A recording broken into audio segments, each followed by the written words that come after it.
Right, ladies and gentlemen, MrSotko here. Welcome back to the channel. Today I want to talk about a few news things that are happening in the crypto world, one of which is the main story today. Binance was apparently hacked in a very strange and odd way. So let me read this article and then I'm going to talk a little bit more about it. So Binance has reassured customers that their money is still in their accounts following hours of speculation that the cryptocurrency exchange had been hacked. All funds are safe, Binance chief executive Zhao tweeted Wednesday afternoon. Rumors that Binance had been hacked spreading that morning after social media users reported seeing their balances at the exchange drained, sold at market rates, and converted to Litecoin. However, the exchange said its platform was not breached. Well, that's all said and good. Apparently, Binance is currently working on the problem in order to restore people's funds. Now, they said that the platform was not breached, but this is quite contested by many people on Twitter and Reddit here. So basically what happened is Binance users had their altcoins sold at market rate, and then all of those coins were somehow purchased via coin. And then Litecoin pumped by thousands and thousands of percent and then crashed immediately thereafter. And you can see that on Litecoin charts. So basically, what's happening here? Binance just sold all of my alts at market rate, and I have just got the Bitcoin now. Is it because of the account getting hacked, or is Binance bot issue? I've raised a ticket, and Binance has started reversing transactions now. I see Bitcoin back on my account. So they are reversing the transaction, so, don't take this too fuddily, if you will. But many people are having this problem.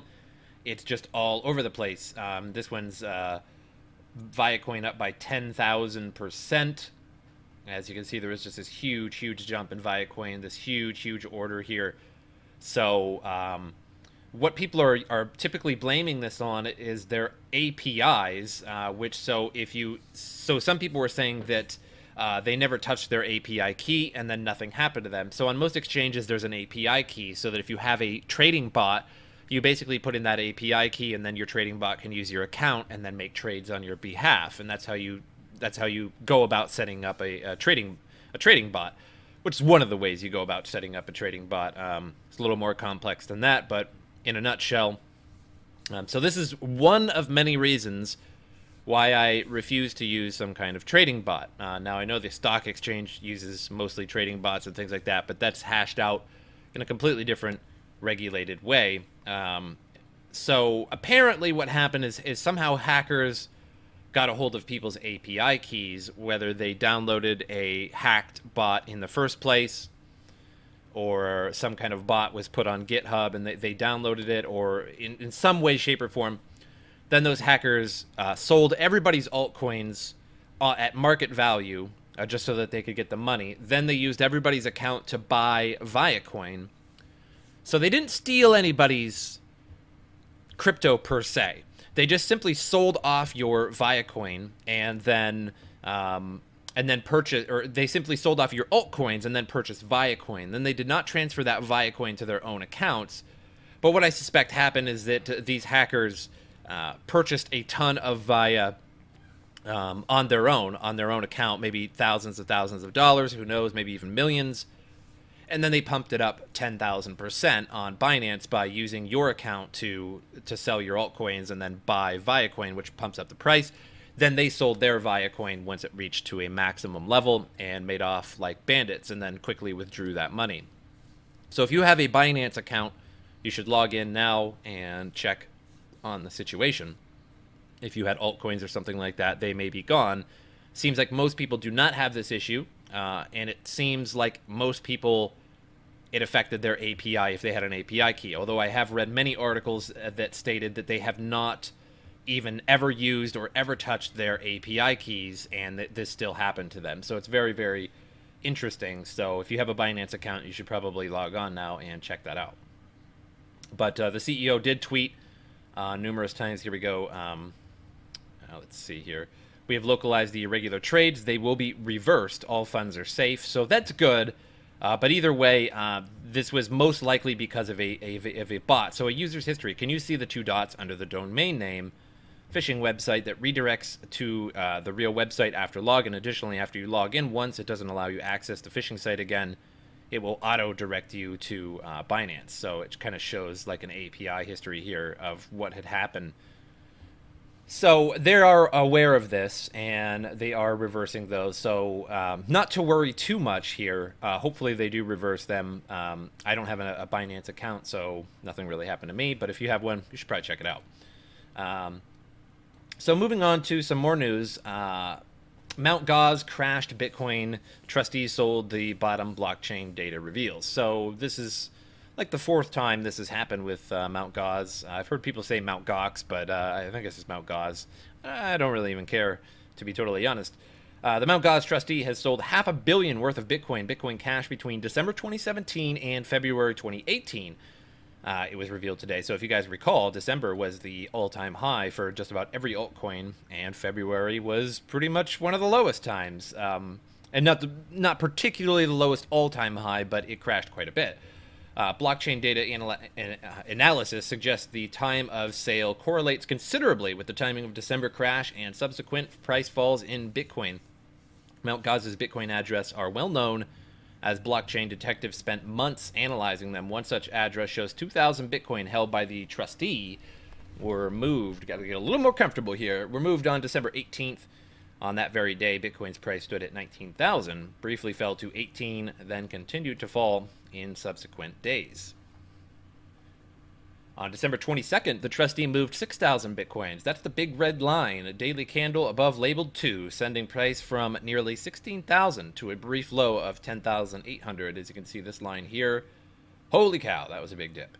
And it appears he gave some time for the market to recover. Then on the 17th, at 3 a.m., he sold 8,000 Bitcoins, crashing the market again, which is here on number 3. So he then sells another 6,000 on the 31st of January, which I think is this one. But the vast majority was sold on the 5th of February, 18,000 in total, sending the price to its recent bottom, from which it then went on to recover and nearly double as the selling finally stopped. This suggests the trustee has sold it all on exchanges rather than off the counter. Excuse me, that probably should be over the counter, sending price down some 75% by perhaps placing market orders. So again, if you place a market order, it does sell all of your coins or buys all of the coins at once. And you can see this is a market order, essentially. I'm sure this is also many other people in here too, but a market order would do this, right? It would sell, it would buy, it's like, so if you sold and did a market order right here of thousands of Bitcoin, it would push it all the way down, and it would sell to anybody willing to buy at the moment. Even if it had to push it all the way down to 0, it would sell to everyone, depending on the volume you had. So it's unlike a limit order where you're only going to buy or sell for a specific price. A market order is just going to sell to anybody and everybody that it possibly can right now, even if that means that you're selling for lower than what the price was when you started. Moreover, since the addresses are public and probably watched, other market participants would have been aware of the move, but it might not have been clear these were going to an exchange. Of course, the price crash could have been caused by other reasons, but Ethereum, which has its own fiat pipelines, did not move for a long time and went on to a brief new all-time high in January until sentiment turned. The Bitcoin sell-off therefore appears to have been specific to the coin, as the sale of $500 million would have placed significant pressure on the price. Which means this is arguably the 4th time now that Mt. Gox crashes Bitcoin. The first time was in 2011, when Mt. Gox was hacked out of some 500,000 Bitcoins. Then in March 2013, when it was DDoSed. Then in February 2014, when it went bankrupt. And now in 2018, following the peculiar decision of the trustee and the Japanese corp to sell 35,000 Bitcoins and Bitcoin Cash. So here's another article relating to that. It states, now we know who sold the bottom at 6K and perhaps tried to crash Bitcoin. And it was this guy, Tokyo Whale. And Mt. Goz bankruptcy trustee who sold almost 400 million worth of Bitcoin, some at the very bottom on February 6th. He crashed the market by 75% by selling Bitcoins in a couple of rounds. And you can see some of the transactions here. Thawed cold storage, I guess. The Mt. Goz trustee has sold $500 million worth of coins and Bitcoin Cash between 2017 and 2018, it was revealed today. He sold the first batch at 6K on December 22nd, and it goes on, let's see, where is it at here? The market absorbed. But he is not done yet, and he does another sell on January 31st. This time it was around 6K Bitcoins, but vast majority of Bitcoins was sold on February 6th, which implies that he actually tried to crash the market by selling at the very bottom.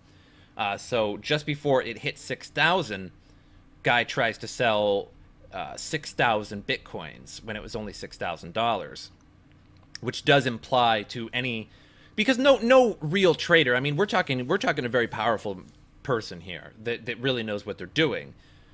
Anybody with that much Bitcoin should know what they're doing and does know what they're doing. So if you sell Bitcoin on February 6th, when the price was, I don't know, some 6,000 or so dollars, depending on your exchange and the date and time, that means that you're probably intentionally trying to crash the market. And so if you had sold all those Bitcoins throughout that whole period of month, and then you tried to crash it at the end, you could just buy a whole bunch of new ones and make a lot of money. And guess what? The market absorbed it and jumped back up to 10K. But what is worrisome is that the same guy has another 180K Bitcoin up his sleeves that he is looking to sell in the upcoming period and repay the creditors who and users who lost their Bitcoin in the Mt. Goz attack. So possibly another dip coming because of that 180 Bitcoin, and possibly at a very, very inopportune time. And I would imagine that once Bitcoin gets around, it might get towards 20K again, and the volume is going to start to level off a little bit. And so if this person is actually going to sell those 180K Bitcoin, I would imagine that's going to be the best time to do it. All right, and moving on to the last bit of information that I have. I tried to look up the Twitter of Charlie Lee to find some examples, but I think he may have either deleted them or maybe Twitter finally got around to it. So Twitter is really cracking down, or at least trying to crack down on this big problem that we have on Twitter here. And if you just click on any one of these, on basically any cryptocurrency, major cryptocurrency Twitter page, you're going to find these. And so if you scroll down a little bit, it says, "We want to say sorry. I've decided to give away 3,000 Ethereum. Details are below. To get yours, just send any amount between 0.3 and 5 Ethereum to our address to get 3 to 50 Ethereum back." So these are a major problem because people are actually sending Ethereum and Bitcoin and crypto to these addresses. I was on a Reddit, and it was basically somebody did a little bit of digging, and I believe it was actually this post or one of these posts here on this Binance page here, that they accumulated some 22 Ethereum, and somebody calculated it to essentially making $1,000 an hour. So these people have made thousands and thousands of dollars doing this, and they wouldn't be doing this if they weren't making money. So then you see all these fake accounts here. You can kind of tell they're fake accounts because nobody has any followers, nobody has any tweets. Fake. And then we have like some real people down here like later on that sort of ask, is this real? So you have fake accounts like, "I simply did it 5 times and every one is working. You mad? Can you even be more great than that? Many thanks from the bottom of my heart. Wow, it worked. I can make more transactions." That's Chinese when somebody doesn't know how to make a proper proper grammar, I guess. I can make more transactions? I don't know. Can you? Is that a question? So just wanted to say that I received my Ethereum. We can go to Vitalik Buterin's page, and you pretty much click on any one of these, and you'll probably find it. Ethereum giveaway. I'm giving away 10,000 Ethereum. They're just pretty much everywhere. And if you scroll down, you find them a lot. And so whenever you guys see these, I'm sure most of you all know, but this is a big problem, and Twitter's been trying to crack down on it. And during that crackdown, other people are getting in the way of this crackdown. So people are getting in the middle of it. So, you know, those who are posting their own crypto addresses, maybe for donations or for this, that, or the other thing, for let's just say benign reasons, they are getting removed from Twitter. You know, if you're talking about Ethereum in a Twitter post and stuff like that, some people have been removed. I think there was a Twitter crypto mom or something like that. She said her Twitter had been removed and that it had been reinstated once she, you know, contacted customer service about it. So just be careful of that, and definitely don't respond to any of these. These are ridiculous. There's just more. They're everywhere. There's the Binance weekly report. There's probably some. You know, they don't get every post, but they look it up. Here's another one here. So there's the securing, and then this one here. Each has one. And people are giving away many Ethereum to these, a lot of Ethereum to these, and it's quite frankly a huge problem in Twitter, and these scams are accumulating a lot of crypto, and I hope they crack down on these. I hope some people end up getting caught, but I'm assuming most of these are Chinese or something like that. Not to bash anyone who's Chinese, but most big scams typically are coming from China because there's basically just no rules and no way to get caught doing it, especially if you're playing you know, like online games or something like that. Most hackers appear to be Chinese, but just because they can get away with it, and they can easily just make themselves a new account, and I don't even know if there's any laws against it. Certainly there's I don't think Chinese can ever extradite their own people, and not that they would have an Interpol investigation for these small sorts of things. So it's really on Twitter to stop this, and it's really on you guys to also report those spam posts and to not send any Ethereum to anybody doing that. But I hope you guys enjoyed this video, and I will see you guys next time.